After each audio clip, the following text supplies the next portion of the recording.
What's good, Buck Nation? It's your rude boy Juan Agadello, and thanks for tuning in to the very first episode of Tuff Bucs. Your boy's excited to begin our journey through the murky seas that is the NFC South.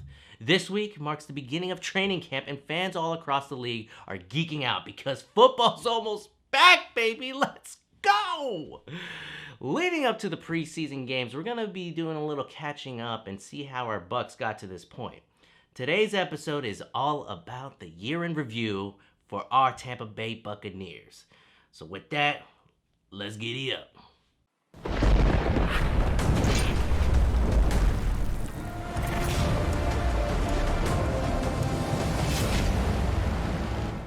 "2018, yet another disappointing year for our Bucs. I know, it's hard being a Buc. We had high hopes of making the playoffs, especially with the addition of JPP and first-round draft pick Vita Vea.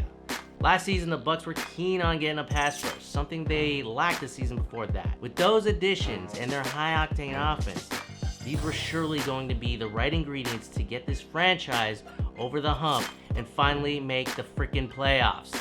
Something that's been eluding us for the past 11 years and counting. But then you have your situation with Jameis Winston, who was smacked in the hand with a 3-week suspension for player misconduct. I mean, not cool, son. Bro, what are you doing? This is like the third year in a row you're doing something stupid, man. Like, get it together, bro. Next time I see somebody send me a gif of a crab with your face on it running around like an idiot, I'm gonna flip. I'm gonna tear some. I'm gonna fight. I'm gonna fight somebody. And I'm not a fighter. I'm a lover. So for the first 3 weeks of the season, the Bucs had to rely on journeyman veteran Ryan Fitzpatrick. Could he carry the team to a respectable start for Winston's return? The answer was yeah, and that's why the Bucs signed him in the first place. The Bucs started off the season coming in hot, firing the cannons, and they went 2-0, upsetting the Saints in the Superdome and beating the defending Super Bowl champions, the Eagles, with Nick Foles. And earning him the moniker Ryan Fitzmagic. The Fitzmagic movement was alive. I was loving it, the fans were loving it, even the Backstreet Boys, Nick Carter, Buck superfan, was loving it. Tell me why the magic was short-lived. They put up a fight against the Steelers on Monday Night Football, but the turnovers by Fitzpatrick and the play of the defense, in particular the defensive backs, held the team back from beating a very beatable Steelers team. Which leads me to week 4 against the Chicago Bears, the week that Winston was eligible to play. Dirk Cutter made the decision on the QB controversy to keep Ryan as a starter over Winston. I personally feel it was the wrong decision because Fitzmagic was quite frankly Fitz-tragic against the Steelers. And that's all it took from me.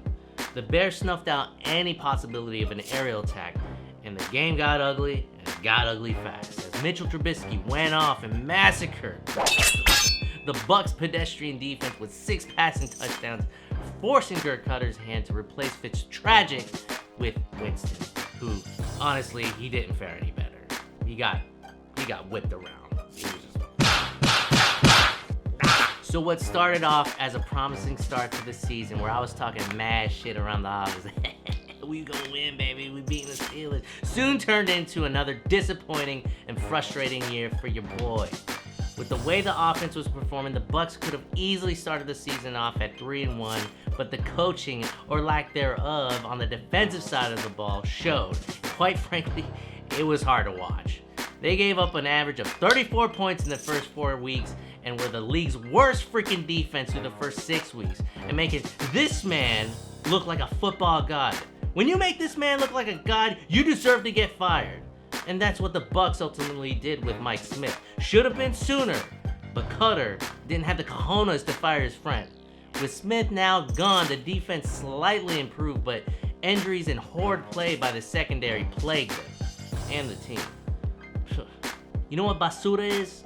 Basura is trash in Spanish, and that's what the Bucs defense was. Basura. It wasn't just the defense. As stellar as the offense looked, the inconsistent play at the quarterback position stifled the team from being better when it mattered the most. And that's winning the close freaking games.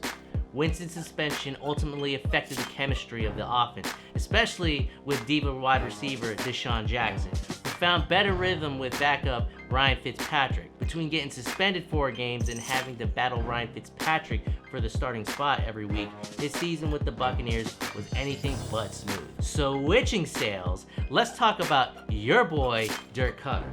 Although he is a great offensive-minded coach, he just didn't have the crunch to be the Bucs head coach. He was fired shortly after another 5-11 season and was yet another head coach who had to walk the plank. And as for Mike Smith, who cares? He's probably sipping on a cocktail at a bar or on a beach, drawing up plays for his grandson's pee-wee football team. He sucked. I had high hopes for him, and he disappointed me. He sucked royally. Now that it's been 11 consecutive seasons without making the freaking playoffs, the Tampa Bay Bucs need to find an answer for their woes. Luckily, Light may have found a possible ace in the hole in Bruce Arians, proven winner and so-called quarterback whisperer. Combined with the defensive mind of Todd Bowles and young offensive coordinator Byron Leftwich, this team could be an intriguing one to watch. And at the end of the day, that's all the Buccaneer fans want. They want a winning record. They want an exciting team to follow. And that's our recap of the 2018 Tampa Bay Buccaneers season. I don't have the luxury of time to go through everything, but let's be honest here. The season was over after week 7. Buck Nation, let me know if I missed anything or if you want my opinion on a matter by leaving a comment below. Hit that like and hit the subscribe button. So until next time, Buck Nation, keep firing the cannons.